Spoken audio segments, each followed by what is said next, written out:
ہم کیا کر سکتے ہیں؟ ہم کمزور لوگ ہم یہ کر سکتے ہیں کہ یہودیوں کی سب سے زیادہ جان ان کے پیسے اور ان کی معیشت کے اندر ہوتی ہے. ہمارا کام یہ ہے کہ یہودی مصنوعات کا بائیکاٹ کریں.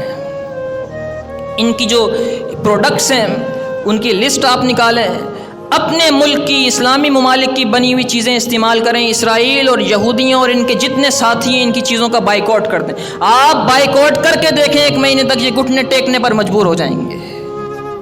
اگر دل کے اندر اسلام کی محبت ہے، مسلمانوں کی محبت ہے اور کچھ کرنا چاہتے ہیں فلسطینیوں کے لیے، اپنے مسلمان بھائیوں کے لیے، کم از کم اپنا پیسہ مسلمانوں کا خون بہانے سے تو بچا سکتے ہیں. لسٹیں نکالیں، خود بھی اس پہ عمل کریں اور اپنے بھائیوں کو، اپنے دوستوں کو، رشتہ داروں کے اندر بھی اس چیز کی آگاہی پیدا کریں کہ اسرائیلی مصنوعات کا ہم انشاءاللہ بائیکاٹ کریں گے. بلند آواز سے کریں، ان تمام اسرائیلی مصنوعات کا ہم انشاءاللہ بائیکاٹ کرتے ہیں تاکہ ہم فلسطینیوں کا ساتھ دے سکیں، اسرائیلیوں کو ان کی معاشی موت مار سکیں.